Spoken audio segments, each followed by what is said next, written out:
Isa lang. Meron pa yan eh. Hmm? Meron pa. Nakalalabas pa iba. Kaya pala matigas yung tiyan niya kanina. Ikaw. Ikaw ang tatay, ikaw tumabi.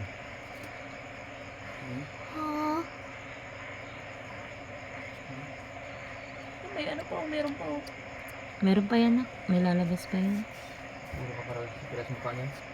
Hindi pa yan tapos mga anak. Umalis ka nga dyan. Bilis ka dyan.